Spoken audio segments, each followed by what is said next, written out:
E não era uma pessoa qualquer, mas alguém que foi preparado desde a infância a lidar com pessoas daquele nível intelectual e filosófico.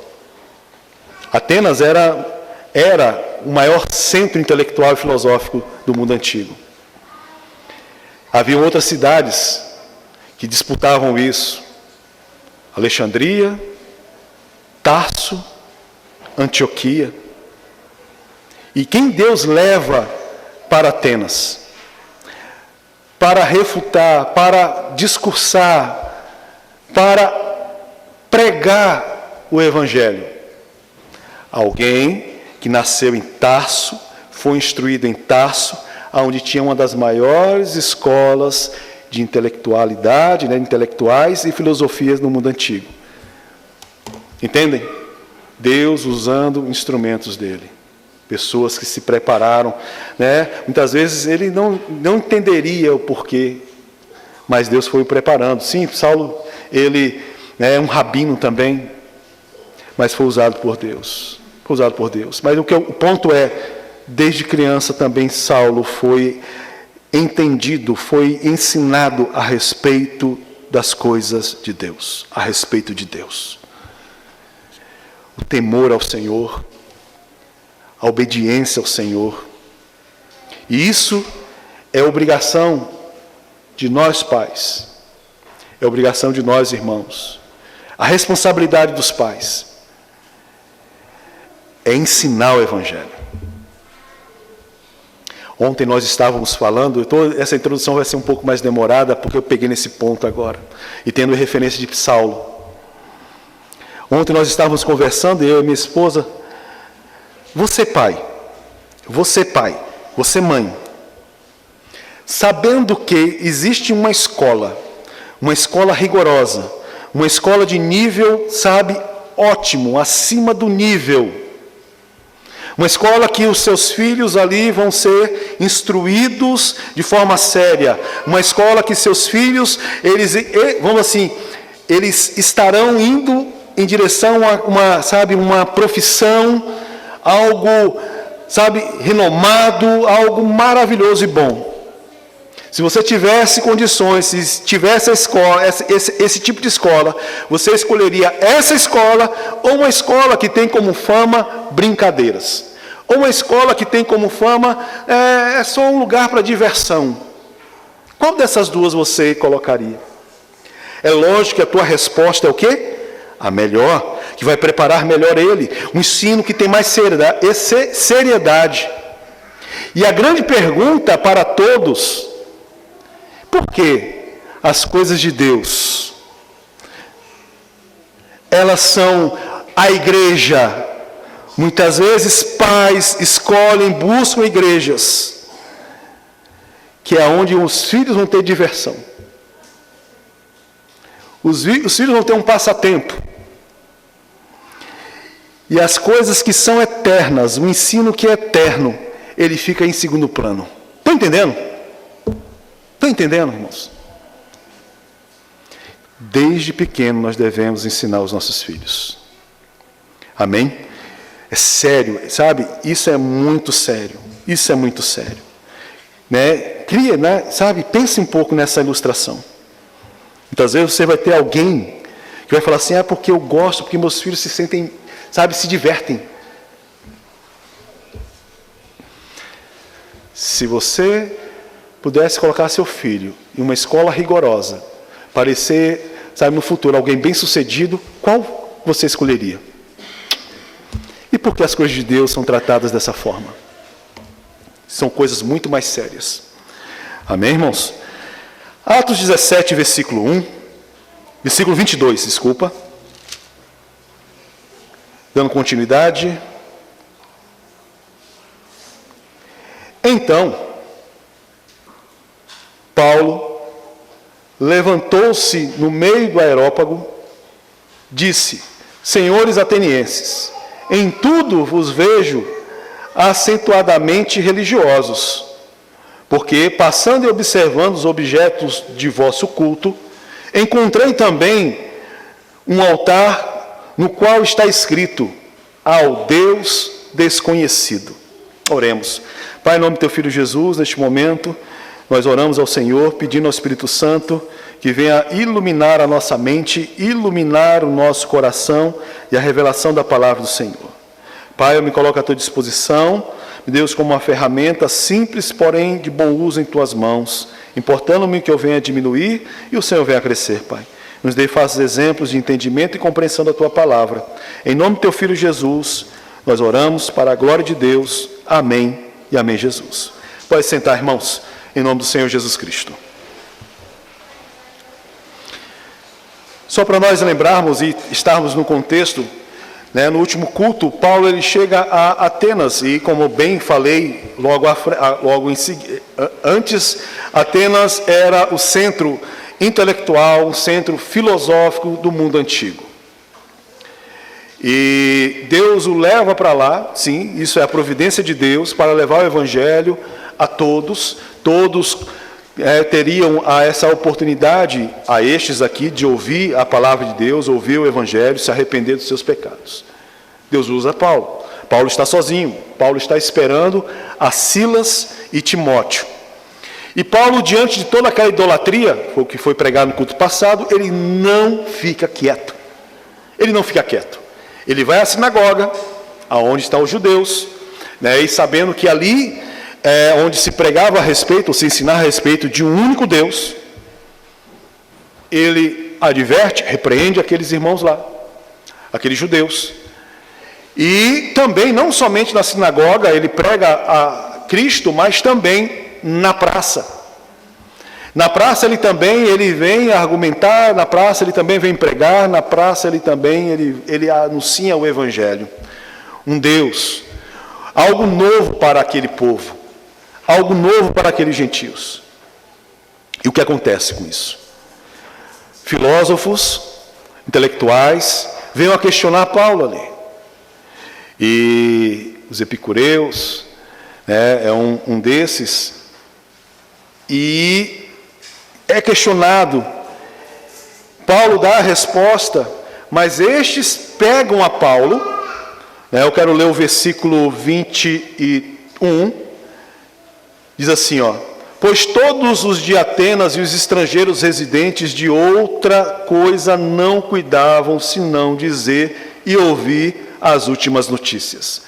Então, toda Atenas, né, não falava de outra coisa, não havia outro comentário sobre as novidades que eles ouviram na praça. Que era o quê? A respeito de um Deus que Paulo estava pregando. Paulo estava discursando. E qual foi a reação desses? Pegam a Paulo e levam ele, né, 19. Né, eu quero ler o 19. Então, tomando-se consigo, o levaram ao Areópago, porque eles queriam conhecer mais sobre aquela doutrina, queriam conhecer mais sobre aquilo. E o Areópago era um lugar reservado, era um lugar numa colina, reservado, aonde somente pessoas, né, intelectuais, filósofos, pessoas que tomariam decisões com relação à sociedade ateniense, sabe, pessoas importantes estariam ali para discutir, ouvir aquele tagarela, foi usado a palavra que eles se referiam a Paulo. Ao povo, em geral, foi lá na praça. Mas agora pegam ele e levam lá para o Areópago. Agora eles vão destruir, deve ter pensado isso. Agora eles vão acabar com esse judeu. Mas lembre-se, um judeu que também vinha de uma cidade onde nasceu, foi instruído, numa cidade que conhecia sobre filosofia, intelectualidade, mas não somente isso, porque intelectualidade, inteligência, filosofia, sem Deus, irmãos, sem Deus, não é nada. Não é nada. Aquele povo era intelectual, sábio, conhecedores, mas estavam em trevas. Espiritualmente estavam mortos, necessitados de ouvir o Evangelho. É um povo religioso, né? Um povo religioso, um povo que possuía filosofia, um povo que possuía uma cultura, mas somente através do quê? Da revelação e da revelação especial de Deus em Jesus Cristo, pode conhecer verdadeiramente o Deus. Eu acho que no culto passado eu falei sobre a revelação, mas não usei a palavra revelação, mas Deus se revela, eu usei graça comum, eu errei, tá, irmãos? Mas sim a revelação geral. Deus se revela a toda a humanidade de forma geral, isso através da natureza. A cidade de Atenas era um centro intelectual do mundo antigo. Ali florescem grandes filósofos, escolas de pensamento, expressões artísticas, que influenciam a humanidade até hoje. Todavia, quando Paulo chegou em Atenas, ele não ficou impressionado com a cultura da cidade, ele não ficou impressionado com os filósofos, ele não ficou impressionado com a intelectualidade, né? Mas Lucas diz que seu espírito, como nós lemos, né, ele ficou perturbado, ele não ficou quieto.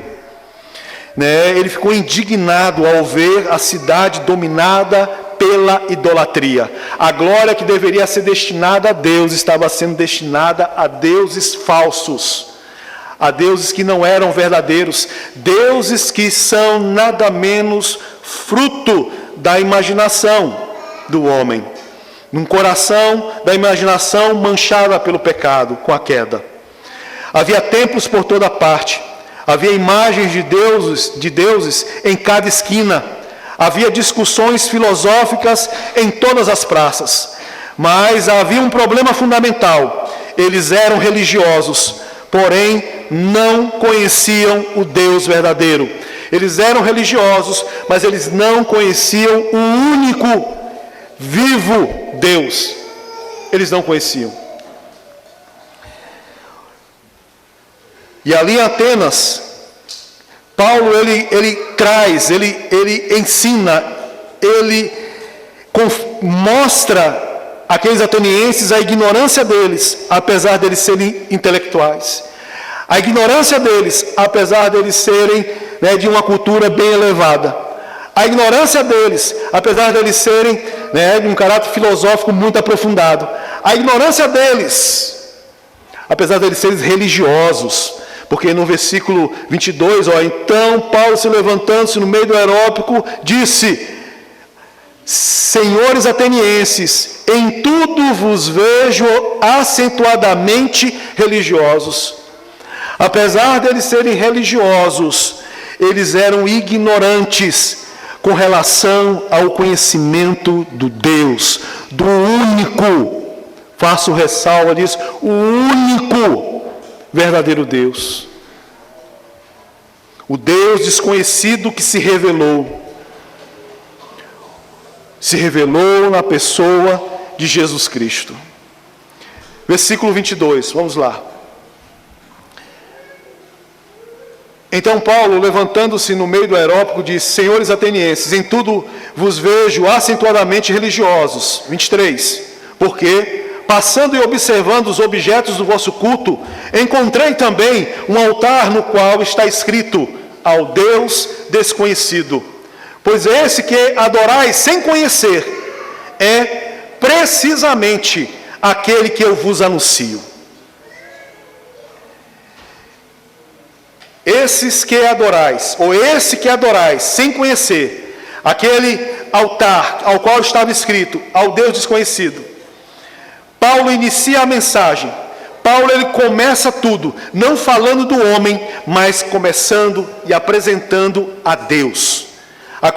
Apresentando aos atenienses, que eram sim, muito religiosos, mas uma religiosidade totalmente fora da verdade. Uma religiosidade ao qual estava, né, em escuridão, em trevas, porque eles não estavam vivos espiritualmente. Eles sabiam que existia um Deus desconhecido. Ergueram um altar a esse Deus, mas não sabiam quem era. Era um altar que estava vazio. Era um altar que não havia imagem alguma. E a palavra que Lucas usa, referindo à religiosidade, né, dessas pessoas, dos atenienses, eram pessoas extremamente devotas às práticas religiosas. Eles não eram ateus. Não eram ateus. Eles não eram indiferentes à religião, porque eram religiosos. Paulo fala, eu vejo que vocês são muito religiosos. Eles não eram materialistas. Eles eram profundamente religiosos. Contudo, continuavam espiritualmente perdidos. Uma religiosidade vazia, uma religiosidade vã. Eles estavam perdidos. Eles estavam mortos em seus delitos e pecados. Se Deus não der vida ao homem, e essa vida é espiritual, irmãos, o homem continuará morto. O homem continuará adorando aos seus deuses, aos seus ídolos, ídolos criados pelo seu coração. Um coração que é enganoso, um coração corrupto. Paulo inicia observando a intensa religiosidade dos atenienses. Eles possuíam templos, sacrifícios, cerimônias, sistemas filosóficos sofisticados. Contudo, em meio a toda essa religiosidade, havia um altar dedicado a um Deus desconhecido. Seria como, por exemplo, se a gente esqueceu de algum dos deuses, a gente pode dar desculpa que ele não foi esquecido, pois estava reservado a ele. Se a gente esquecesse algum desses deuses, né? Porque havia um Deus de todos os povos, irmãos. Muitas vezes, ao olharmos o texto, né, e entendermos que ali estava na Grécia, ali estava em Atenas, só se referia aos deuses, né, gregos, mas não. Deuses de vários povos, porque ali existiam vários estrangeiros. Era muita, excessiva idolatria. E tudo, lembrando, a falsos deuses. Deuses produzidos por um coração, por uma mente corrompida pelo pecado, manchada pelo pecado. A rebeldia do homem, ao ver a revelação geral de Deus, saber que existe um Criador, em sua rebeldia espiritual, ele não glorifica a Deus, mas glorifica a criatura. Está escrito em Romanos. Aquele altar era a confissão pública. O altar ao qual estava escrito ao Deus desconhecido era a confissão pública da ignorância espiritual daquele povo. A ignorância espiritual daquele povo que era idólatra. A ignorância espiritual daquele povo que era muito intelectual. A criação revela que Deus existe, mas o homem pecador não consegue conhecê-lo de forma salvífica, através dos seus próprios esforços. Isso é verdade. Se Deus não se revelar de forma específica, e essa forma é através do Evangelho, não tem como o homem, através dos seus próprios esforços, conhecer a esse Deus. Deus, ele se revela através da natureza. Deus, ele se revela através da criação. Revelação geral, sim. Mas a rebeldia, o homem por si só, ele não conhece a Deus. Ele vai glorificar a criatura. Por isso a necessidade, por isso o caminho, a estratégia de Deus, de se revelar de forma específica, através da pregação do Evangelho, para a glória dele. Amém? Isso é o homem, quando Deus se revela através da criação, essa forma, uma revelação geral, o homem por si só, ele não alcança a salvação. Por esse motivo, a revelação divina é necessária, a revelação, né, especial. O Deus que o homem não consegue encontrar é o Deus que toma a iniciativa de se revelar a este homem. Nós, você, o homem em si, que não conhece Deus. Nós não. O homem sem conhecer a Deus, sem conhecer a Cristo. Sabe que existe um Deus criador. Sabe que existe um Deus que está acima de tudo, e até mesmo acima dos seus próprios deuses. Sabe. Mas, para que este homem tenha um conhecimento verdadeiro, essa pessoa tenha um conhecimento verdadeiro desse Deus, é necessário a revelação especial. É necessário Cristo. É necessário a pregação do Evangelho. Paulo não estava em Atenas. Deus não levou Paulo a Atenas para, ficar deslumbrado com a arquitetura, para ficar fascinado com o conhecimento filosófico, com a intelectualidade daqueles homens. Deus levou Paulo ao centro intelectual do mundo para levar luz, para levar o Evangelho.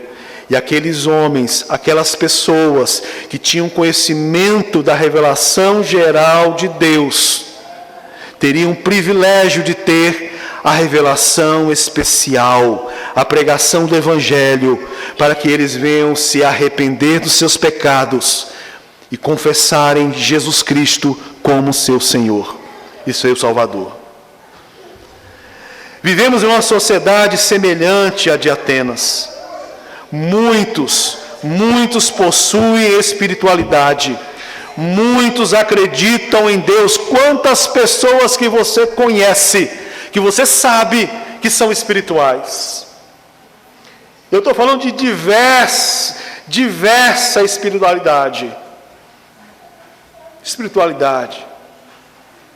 Quantos que você conhece que dizem: eu acredito em Deus, eu tenho fé em Deus? Sim, tem fé em Deus. Eu sei que existe um Deus criador de todas essas coisas, um Deus poderoso, Kami-sama. Sim, isso é revelação geral. Mas a revelação geral não salva ninguém. A revelação geral não traz vida aos mortos espirituais. E vivemos, numa sociedade, vivemos num povo, vivemos, em tudo dessa forma, gente. Isso não é novidade, isso é há tempos. Desde que o homem pecou, desde que o homem caiu. O homem é religioso, não existe ninguém que não é religioso. O homem já nasce religioso, buscando, conhecer, entender, dar satisfação a um Deus, mesmo sem saber quem é. Porque a sociedade, de uma forma geral, sabe o que é certo, sabe o que é errado, sabe que existem leis. Na sociedade em geral, é permitido matar? Uma sociedade que não conhece a Deus, a Cristo, a revelação específica, sabe que não se pode matar, sabe que não se pode roubar, sabe que não se pode adulterar, não é verdade, irmãos? Sabe de tudo isso. De onde vem isso? De onde vem isso? Isso está no coração do homem. É o homem religioso. Mas a religião sem Cristo ela é vã. A religião sem Cristo é condenação. Muitos acreditam em Deus, muitos praticam alguma religião, mas a questão decisiva não é ser religioso, a questão é conhecer Deus revelado em Cristo Jesus através do Evangelho. Esse é o ponto. Religião sem Cristo continua sendo ignorância espiritual. E o próprio Cristo, Ele mesmo declarou, lá em João 17, versículo 3, está escrito assim: e a vida eterna é esta, que te conheçam a ti, o único Deus verdadeiro, e a Jesus Cristo, a quem enviastes? A quem enviastes? Essa é a vida eterna. Essa é a vida eterna. A morte não é o fim de nada. A morte é o começo. A morte é o começo para todos, irmãos. A morte não é o fim. Seja um crente, seja um ímpio, é o começo. É o começo de vida, e essa vida eterna. Ou o começo de uma morte, e essa morte eterna, de sofrimento. Versículo 24.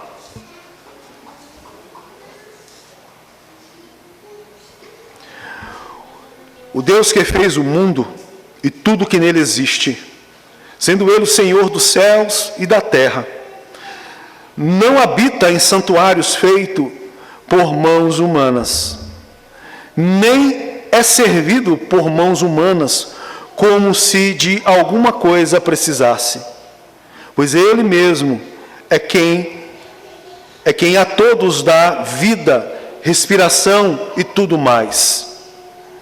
De um só fez toda a raça humana para habitar sobre toda a terra, havendo fixado os tempos previamente estabelecidos e os limites da sua habitação, para buscarem a Deus, se porventura tateando o possam achar, bem que não está longe de cada um de nós, pois nele vimos e nos movemos e existimos, como alguns dos vossos poetas têm dito, porque dele também somos geração.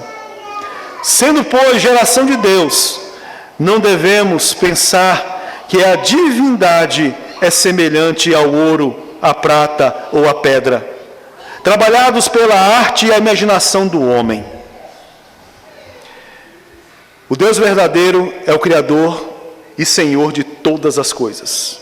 Porque Paulo ele começa em 24, o Deus que fez o mundo e tudo que nele existe, sendo ele Senhor do céu e da terra, não habita em santuários feitos por mãos humanas. Após Paulo identificar a ignorância espiritual dos atenienses, Paulo passa a apresentar quem é Deus. E o que nós podemos observar que ele não começa pelo homem, ele não começa falando sobre o homem, mas ele começa a falar de Deus. Em toda a teologia bíblica, ela começa com Deus. Porque primeiro, ele começa aqui, o Deus que fez o mundo e tudo que existe. Tudo que existe. Paulo ele começa apresentando um Deus, e o Deus criador de todas as coisas. O Deus que fez tudo. A primeira verdade proclamada por Paulo é a doutrina da criação. Tudo que existe foi criado por Deus. Tudo que existe foi criado por Deus. Através da sua palavra. Através da sua palavra. O universo, ele não surgiu por um acidente. O universo, toda a criação, não surgiu por causa de uma explosão. Não surgiu por acaso. Não é produto do acaso. O universo, ele não é autônomo.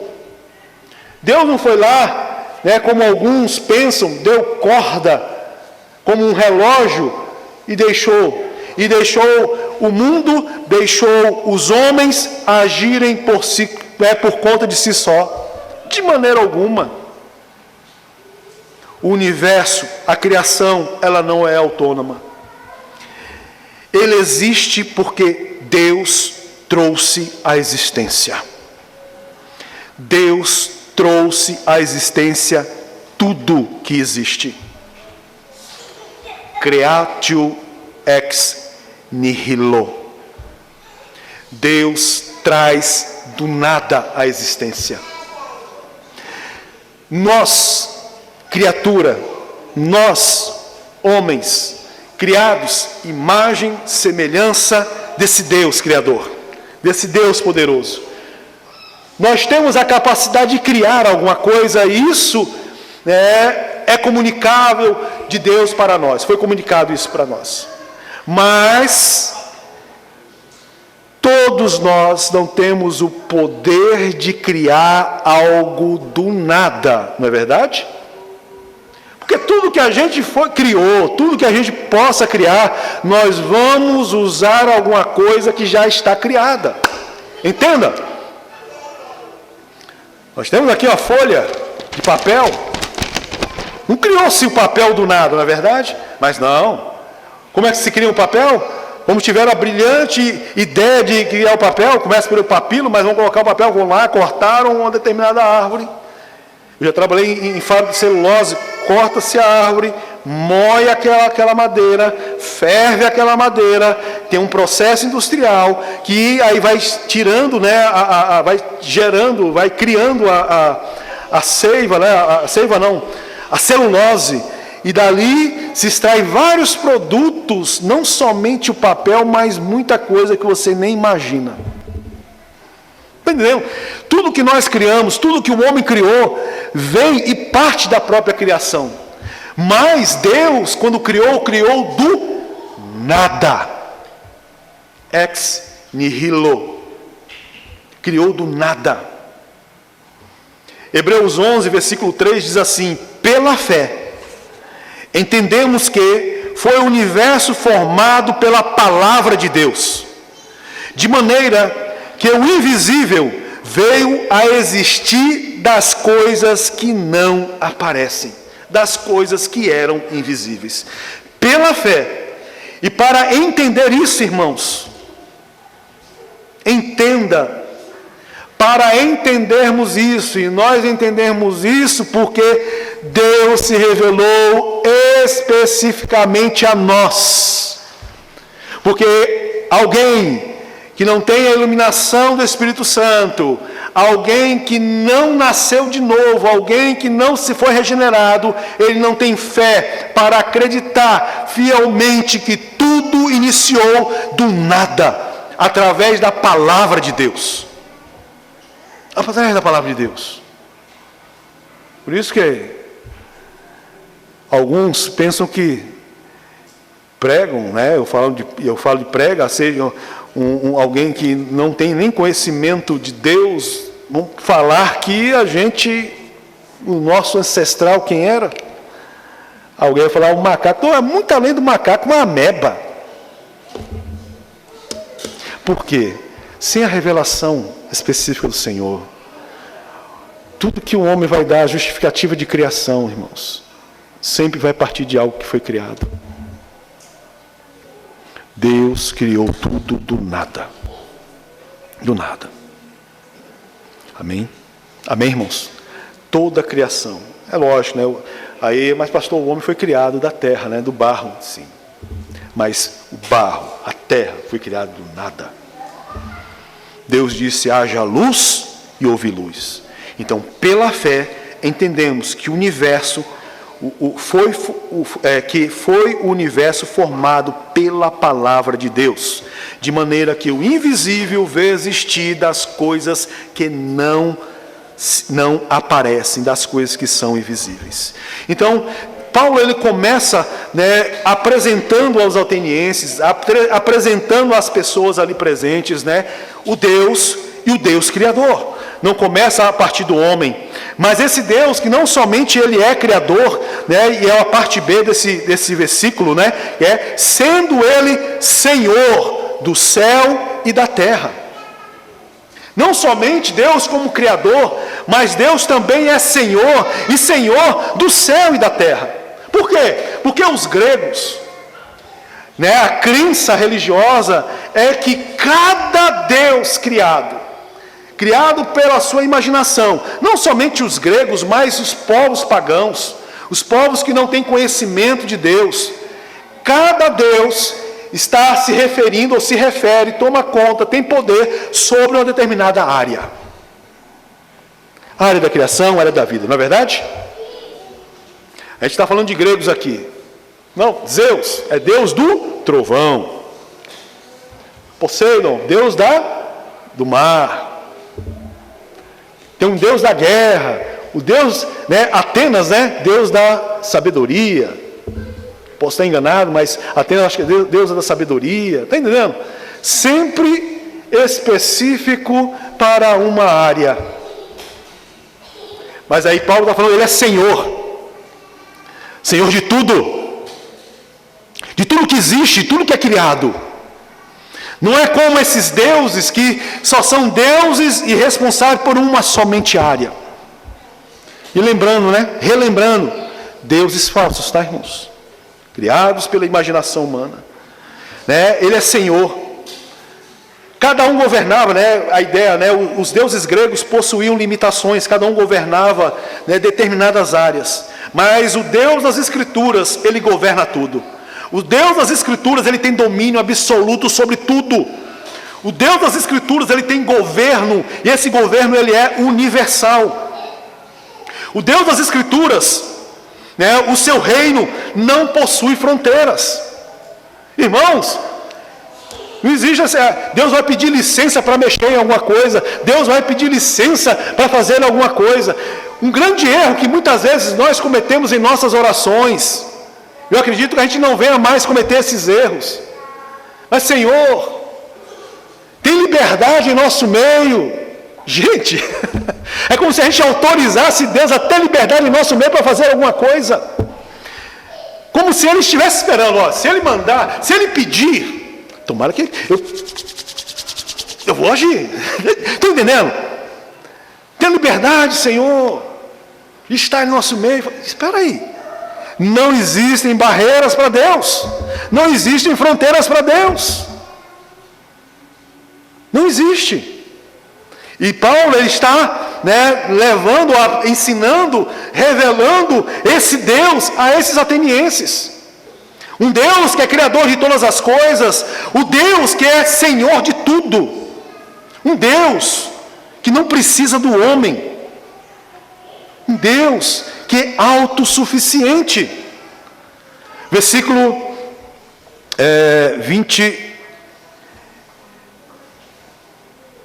25. Nem é servido por mãos humanas, como se alguma coisa precisasse, pois Ele mesmo é quem a todos dá vida, respiração e tudo mais. Um Deus que não é servido por mãos humanas, muitas vezes, aí eu estou aplicando, muitas vezes a pessoa acha que Deus precisa da gente. Nós que precisamos dele.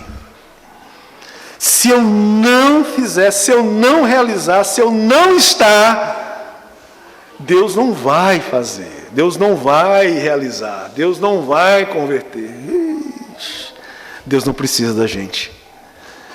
Deus é criador. Como Paulo está falando aqui, nem servido por mãos humanas, como se alguma coisa precisasse. Por que Paulo está falando aqui? Os pagãos ofereciam alimentos e sacrifícios, imaginando sustentar os seus deuses. Aí Paulo destrói completamente essa ideia. Deus não precisa do homem. Somos nós que precisamos dele. Deus não necessita da nossa ajuda. Quantos homens, quantas pessoas e até mesmo crentes tentam dar uma ajuda para Deus, uma mãozinha para Deus, gente. Como se Deus precisasse, Deus necessitasse, Deus estivesse suplicando dos céus. Vai, faz, você, tem que ser você. Sim, que eu estou falando que Deus usou a Paulo, e se não houvesse Paulo, Deus usaria a outro. Ele é perfeitamente completo em si mesmo. Pelo contrário, somos nós Porque dependemos totalmente de Deus, irmãos. Que a gente venha aprender a ser dependente de Deus. E é uma luta constante, é uma luta interna nossa. A gente quer dar jeitinho em tudo. Não é verdade? Seja sincero. Nós queremos dar um jeitinho em tudo. E olha, a gente não é um ateniense, tá? A gente não é pagão. Mas ainda existe essa luta dentro da gente. Vamos dar um jeitinho. Vamos ir por outro caminho. Infelizmente, a gente tem que aprender a descansar, a confiar, a ter fé em Cristo. As nossas preocupações vão adiantar em quê? Vai adiantar em uma coisa: canseira e enfado. Não é? Você quer ficar careca?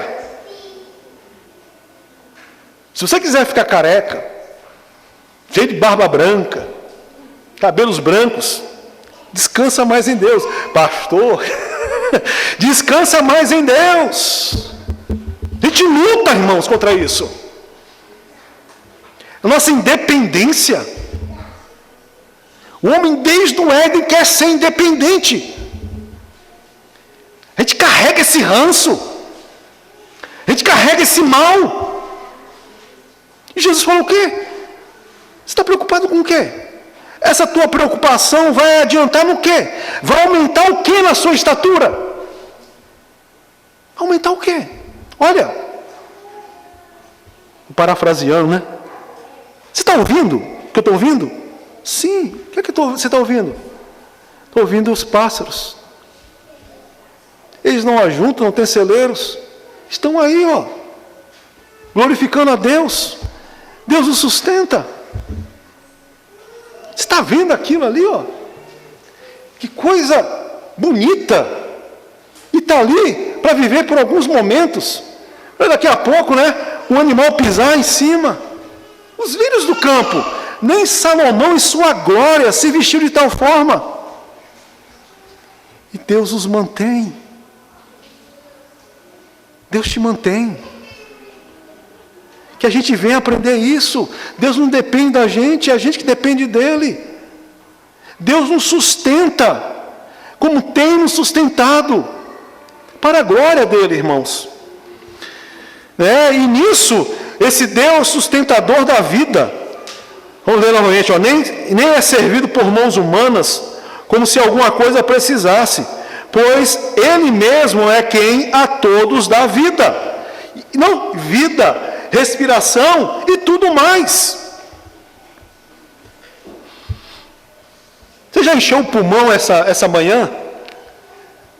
Está enchendo constantemente. Respiração. É um presente de Deus para a gente. Cada respiração é um presente divino. Cada dia de vida é sustentado pela providência de Deus. O coração bate e você está vivo porque o seu coração, essa bomba, está batendo e enviando sangue para todo o corpo, para manter o seu corpo vivo, esse sangue circulando. Isso é por quê? Porque é Deus que permite, é Deus que assim quer. Porque se Ele quiser parar o meu coração, parar o seu coração, neste momento Ele para. Ele para. A existência humana depende continuamente do Criador. Do Criador. Versículo 26.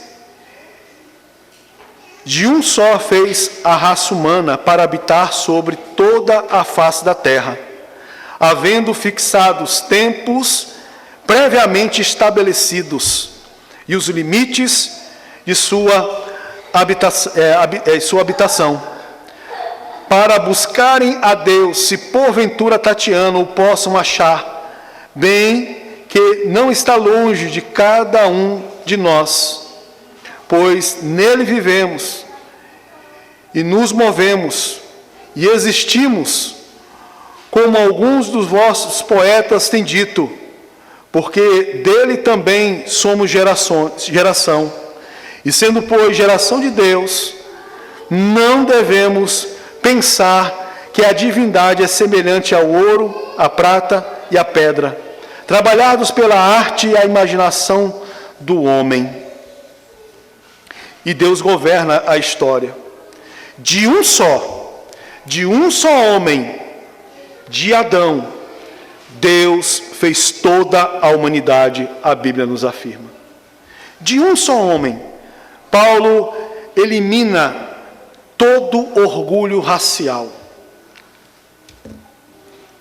Eu sou, da raça tal, eu sou ateniense. O outro fala, eu sou judeu. O outro fala, eu sou isso, eu sou aquilo, eu sou brasileiro, eu sou japonês, eu sou peruano, então eu sou americano. Então o homem vai colocando determinados níveis de superioridade. Mas aqui Paulo, ele fala o quê? De um só. De um só. Deus criou tudo. Toda a raça, toda a humanidade foi criada. Ou seja, esse mundo tão diferente, de pessoas diferentes, de traços diferentes, de cores diferentes, tudo isso veio de um só. Popularmente dizendo, não sei como vai ser traduzido, é tudo farinha do mesmo saco. Amém? Então, Paulo elimina todo orgulho racial, porque toda a humanidade possui uma origem comum. Todos são criaturas diante de Deus.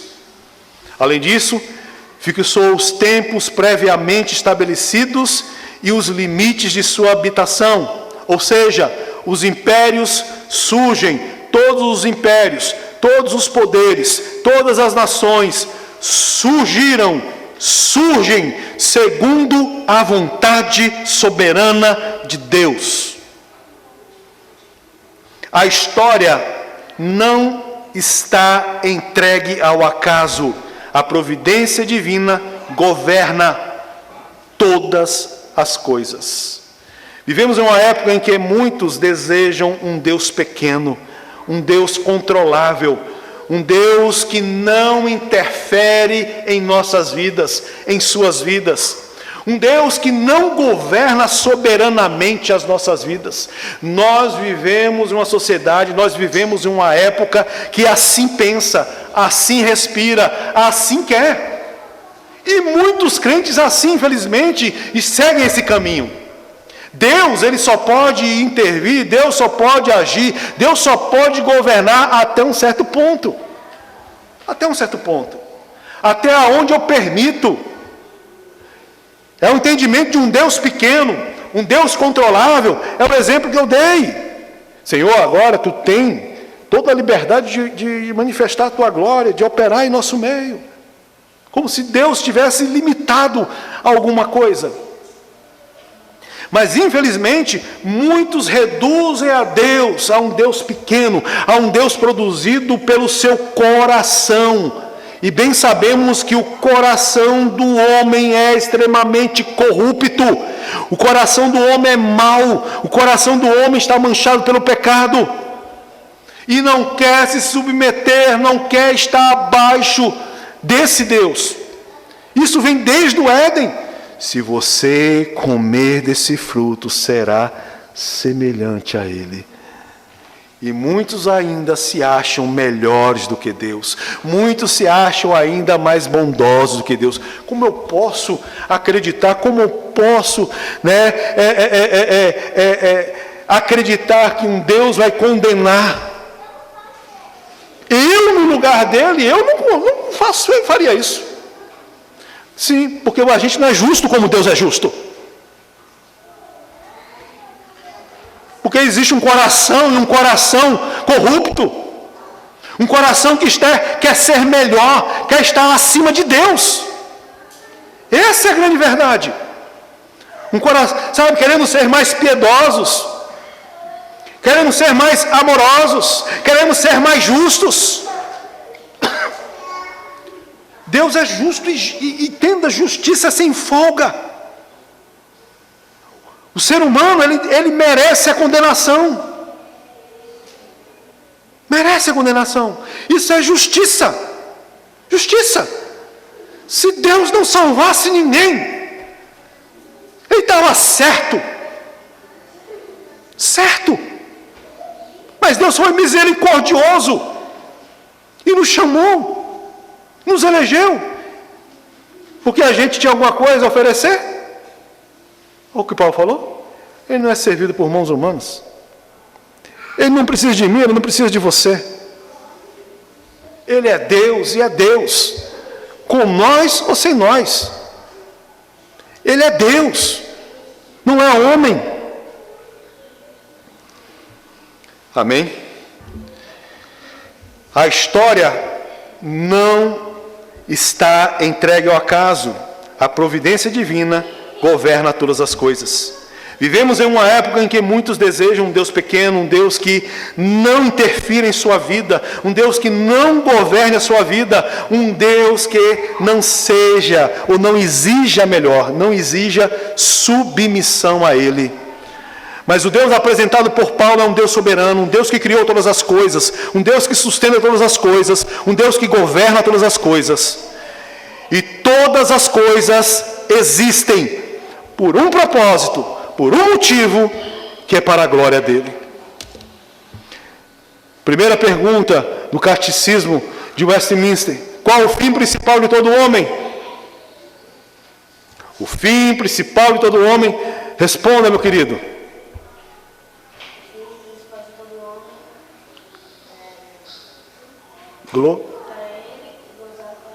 Isso mesmo.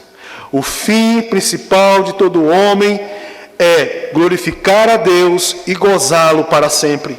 Gozá-lo para sempre. Tudo que foi criado é para a glória de Deus. Tudo que foi criado é para a glória de Deus. Com o pecado, tudo foi atingido. Tudo se tornou, manchado pelo pecado. Não somente o homem, mas toda a criação. Por isso, tudo será redimido. Tudo. Não somente nós, mas também a criação. Tudo será refeito, sem mais a mancha do pecado. Porque dele e por ele e para ele são todas as coisas.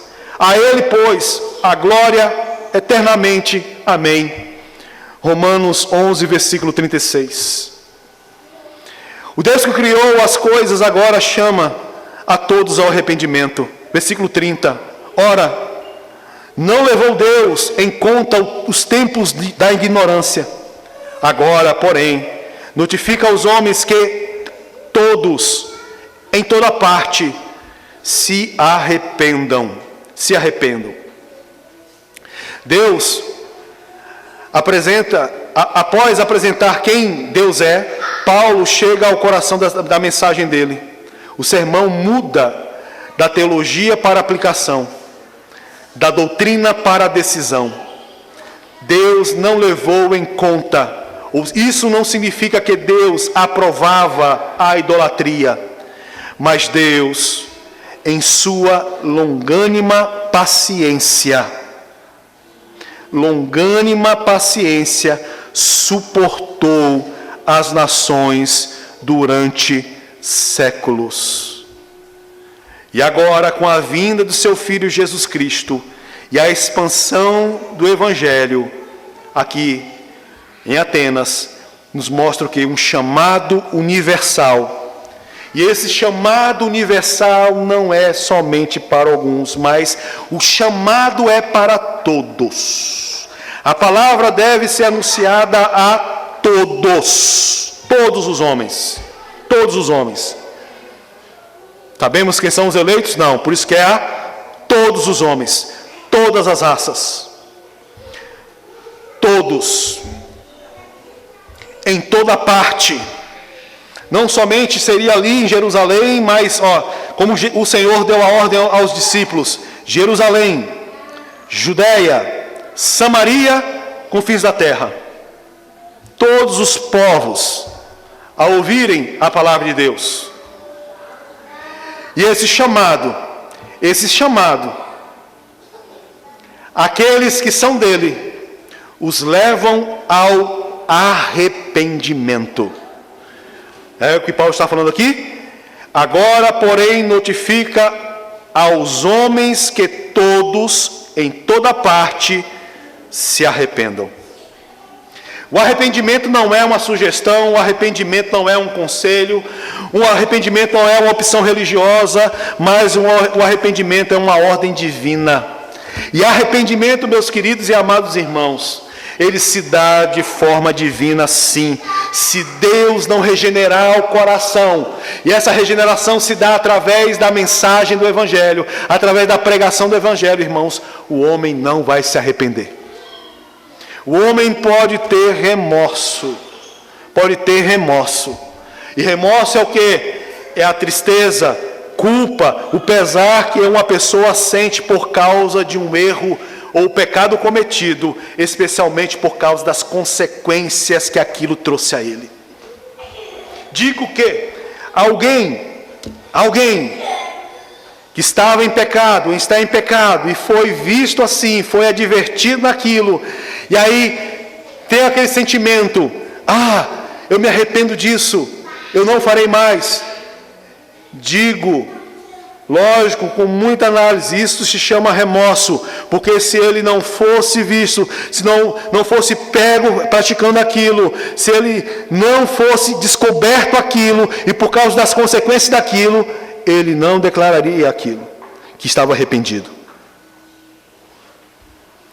É um remorso. Mas arrependimento, irmãos, vem da parte de Deus. Por isso Jesus falou, se o teu irmão pecar contra ti e te pedir perdão, e vir até ti e te pedir perdão, perdoa. Porque o perdão é algo divino. O perdão vem de Deus. Então alguém convencido pelo Espírito Santo, e é levado ao arrependimento, e se arrepende. Quando essa pessoa vai a outra para pedir perdão, irmãos, com certeza essa outra ela vai perdoar, porque é Deus agindo em ambas as partes. Agora, quando não há um arrependimento genuíno, um remorso, essa pessoa vai a pessoa a qual ofendeu, e a pessoa ainda fica assim, não sei não, hein? É porque não houve uma ação divina ali. Não houve arrependimento, mas isso houve o quê? Remorso. O arrependimento significa o quê? Mudança de mente. O arrependimento significa mudança de coração. O arrependimento significa mudança de direção. É abandonar a velha vida e se submeter. Submeter ao quê? Ao senhorio de Cristo Jesus. Por isso João Batista declarou, produzir, pois, frutos dignos de arrependimento. Mateus 3, versículo 8. O verdadeiro arrependimento sempre produz uma vida transformada. Versículo 31. Portanto, estabeleceu um dia em que há de julgar o mundo com justiça, por meio de um varão que destinou e acreditou diante de todos, ressuscitando dentre os mortos. A Bíblia está afirmando, ela sempre afirma que a história, ela caminha para um fim. Existe um dia marcado por Deus, e este dia haverá um julgamento. Os homens, irmãos, os homens de todas as raças, os homens de todas as religiões, eles podem ignorar essa verdade, e muitos ignoram essa verdade. Os homens de todas as raças, os homens de todas as religiões, eles podem zombar desta verdade, e muitos zombam dessa verdade. Nós vamos ver que muitos zombaram. Os homens, eles podem negar essa verdade, mas eles não podem evitar essa verdade. Esse dia acontecerá. Esse dia a Bíblia aponta que acontecerá. Não sabemos o dia, não sabemos a hora, mas sabemos que ele virá. E ele virá não mais como Salvador, mas sim como um juiz. Como um juiz soberano. Amém? Os homens, eles podem escapar dos tribunais da terra, mas jamais escapará do tribunal de Deus. Hebreus 9, versículo 27 diz assim: e assim como os homens está ordenado morrerem uma só vez, vindo depois disso o juízo. Não tem como. Todos serão julgados. A humanidade será julgada. O juiz já foi revelado, como Paulo falou aqui, por meio de um varão que destinou. Este homem, esse varão ao qual Paulo está se referindo, Paulo está apresentando aos atenienses, está pregando aos atenienses. Esse homem tem um nome, e é Jesus Cristo. Ele veio pela primeira vez como nosso Salvador. Ele veio para cumprir o plano de salvação. Mas agora, a próxima vinda, ele virá como quê? Como um juiz. Aquele que foi rejeitado, ele será exaltado. Porque nesse dia todo joelho se dobrará. E não pense que isso é arrependimento. Isso é reconhecer, saber, entender que tiveram o grande privilégio. Ouviram a mensagem divina, mas não se curvaram. Mas naquele dia não terá mais condições. Não haverá mais uma segunda chance. Não existe segunda chance. A chance é agora. A chance é hoje. Porque quando ele vir pela segunda vez, ele virá como juiz. João 5, versículo 22 diz assim: porque o Pai a ninguém julga, mas o Filho confiou todo julgamento. A prova apresentada por Deus, e deu certeza a todos, ressuscitando dentre os mortos. A ressurreição é a confirmação pública de Deus, que Cristo venceu a morte, que Cristo venceu o pecado, que Cristo venceu o túmulo. Romanos 1, versículo 4. E foi designado o Filho de Deus com poder, segundo o Espírito de Santidade, pela ressurreição dos mortos, a saber, Jesus Cristo, o nosso Senhor. E quando Paulo ele fala que Cristo, o Deus que estava sendo revelado ali, aquele Deus que na ignorância espiritual dos atenienses, eles tinham colocado lá ao Deus desconhecido. E agora Paulo está falando que esse Deus desconhecido é Jesus Cristo. Jesus Cristo que veio como homem. Deus que veio como homem. E esse Deus, ele não pediu sacrifícios, mas esse Deus se sacrificou. Morreu. E acima de tudo, ressuscitou, porque ele vive. Os atenienses aí, muitos deles, não iluminados pelo Espírito Santo, porque não era o momento de alguns, seria futuro? Não sei. Foi? Não sei. Mas, ao ouvirem de ressurreição, eles eram contrários a isso. Muitos, não todos, que houveram conversões. Irmãos, as duas vias do Evangelho, que bem sabemos que até agora nós estamos vendo. Mas aqui se apresentou em 3 modos. E o primeiro, versículo 32, quando ouviram falar da ressurreição dos mortos, uns escarneceram,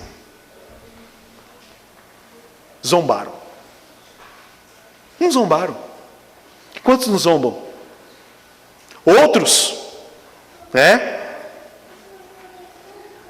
Outros disseram: a respeito disso te ouviremos noutra ocasião. A respeito disso, deixar para depois. Vamos deixar para depois?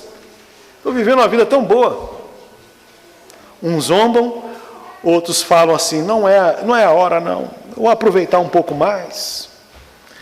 Mas outros creram. após a pregação do Evangelho. 34. Houve, porém, alguns homens que se agregaram a ele e creram. Entre eles estavam Dionísios, o Areopagista, uma mulher chamada Damares, e com eles outros mais. O Areopagista, um dos responsáveis ali do Areópago, se converteu. Quantos, né? Aqui está falando, né? Houve, porém, alguns homens, algumas pessoas, muitos creram. Aí está, irmãos, a nossa missão, a sua missão, não somente minha, a missão de todo cristão, irmãos, todo cristão, e é pregar o Evangelho, pregar a toda criatura. Será que alguém vai se converter? Você não sabe, eu não sei, nós não sabemos. Alguém vai zombar? Pode ser. Alguém pode dizer, agora não. Mas alguém pode crer. Isso cabe quem? A Deus. Pregar o Evangelho com palavras. Ontem, a minha esposa, a gente estava conversando a esse respeito. E ela citou realmente o que ela comentou. Muitas vezes nós nos enganamos, ou muitas vezes, entendam, muitas vezes podemos dizer assim, eu prego o Evangelho através da minha vida. A minha vida testemunha a minha pregação do Evangelho. Porque pregar o Evangelho, irmãos, tem que ser com a boca. Deus te deu boca para falar a respeito dele. Ser uma pessoa de bom caráter, ser uma pessoa responsável, ser uma pessoa boa, ser uma pessoa confiável, isso até um ímpio, ele é graça de Deus. Não é verdade, gente? É uma verdade. A gente está vendo aqui, ó, nós vimos lá Cornélio, homem piedoso, um gentil piedoso. Tantos outros a Bíblia aponta lá, gregos piedosos, gentios piedosos. Uma vida até religiosa. Mas Evangelho tem que ser pregado com palavras. E a nossa vida deve testificar o que nós pregamos. Essa é a grande verdade, para a glória de Deus. Amém? Então, irmãos, a nossa missão é pregar o Evangelho. Mas eu não sei pregar, irmãos, estude, irmãos, né? O que você conhece, sabe, vai estar preparado ali para você falar. Ou aquela pessoa naquilo que você entende, naquilo que você sabe, para a glória dele. Paulo foi levado ali para não ficar mudo. Paulo foi levado ali não para ter atitudes boas, atitudes ao qual que apresentam um bom caráter, mas Paulo ele não se conteve em ficar calado, ele pregou o Evangelho àqueles homens. Aquela cidade, uma cidade idólatra. E por que nós cruzamos os braços diante das idolatrias? E por que nós cruzamos os braços diante da mentira, a falsa religião? A gente não pode ficar quieto. A gente tem que pregar. Pastor, será que vão ouvir? Irmãos, prega, fala. Quanto tempo tem que você não abre a sua Bíblia e de repente só abre num culto? Como você vai entregar algo a alguém se você não tem nada para entregar? Mas eu aprendi a ser muito espiritual. É um grande erro. Vem entendimento, coisas de Deus, e assim assado, e vou sair que nem um torpedo.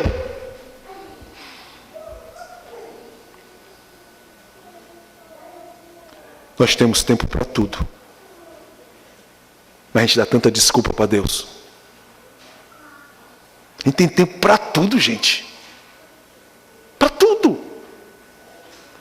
A gente não tem... Olha, Tem tempo para comer, tem tempo para viajar, tem tempo para pescar, tem tempo, sei lá, para jogar game, tem tempo para comprar, tem tempo para ir no supermercado, tem tempo para descansar, para dormir, sentar no sofá, assistir uma série, sei lá o quê. Tem tempo para tudo. E aí de alguém que mexa nisso. Mas, quando, vamos ler a palavra, ai, mas me dá uma dor de cabeça. Me dá um sono, né? Aí já começa a colocar os empecilhos. Eu não leio porque me dá um sono. Ô, gente. Então vai fazer o quê? Vai fazer o quê? Já começa já no desculpa. Eu não leio porque me dá sono. Eu não leio porque eu não consigo enxergar. Ó, irmãos, eu quebrei o meu óculos. Você não está enxergando direito, faz que nem eu. O óculos de Racuém para ler aqui, ó. Estou lendo, pelo menos estou lendo, por isso que eu tiro, porque eu coloco aqui, eu não enxergo nada, mas pelo menos estou lendo aqui. Não dê desculpa para Deus, gente. Para aprender e pregar o evangelho lá no teu trabalho, pregar o evangelho na tua vizinhança, pregar o evangelho na tua casa. É pregar o evangelho, é anunciar Jesus Cristo. Ser bom, tem gente que é melhor do que a gente, é verdade. Você é uma pessoa obediente, bonzinha lá na fábrica, lá, falei tudo certinho. Olha, gente, tem gente que está dando olé. E dá olé. Dá olé. Está muito, está um nível maior. Prega. Mas não vou entender. Prega. Prega a estes, porque estes têm um altar em seus corações, e nesse altar está escrito: ao Deus desconhecido. Ao Deus que se revela em toda a criação. Mas estes não têm dado, né, devida glória a Ele.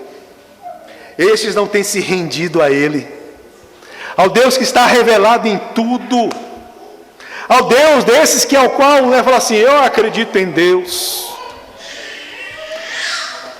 Mas não conhece a Jesus Cristo, que é a revelação específica. Porque a revelação geral não salva ninguém. Nunca salvou, nunca salvará. A única revelação que salva, salvou, nos salva e salvará a humanidade, a revelação específica, que vem através da pregação da palavra de Deus. E é sobre Cristo, não é sobre nós, é somente Ele, em nome de Jesus Cristo. Amém? Vamos colocar de pé, em nome de Jesus. Eu tinha mais umas aplicações, mas acredito que não é necessário, para a glória do Senhor. Já estamos chegando no tempo já. Amém, irmãos? Convite não é convite, conselho não é conselho, é uma ordem que a palavra de Deus nos traz. A palavra de Deus nos traz. Na verdade, orar, ter essa comunhão com o Senhor. Eu oro, pastor, oro na hora da comida. Legal, velho. Faz mais do que tua obrigação, dar graças a Deus pela comida. Mas a gente venha cultivar cada vez mais a palavra de Deus em nossos lares, em nossa vida, lendo, meditando, para que a gente possa pregar para os nossos cônjuges, porque eles precisam se converter, pastor. Não estou falando isso, eu estou falando santificação. Santificação. Pregar para aqueles que trabalham conosco, pregar para aqueles que vivem, sabe, estão no momento, algum momento ali conosco na nossa vida. Pregar. Porque existe um altar. Em todo coração existe um altar. Ou esse altar está dedicado ao Deus único e verdadeiro, ou está dedicado a deuses e a um Deus desconhecido, como dos atenienses. Pregue a palavra de Deus. Oremos. Pai, em nome do teu Filho Jesus, nós oramos, meu Pai,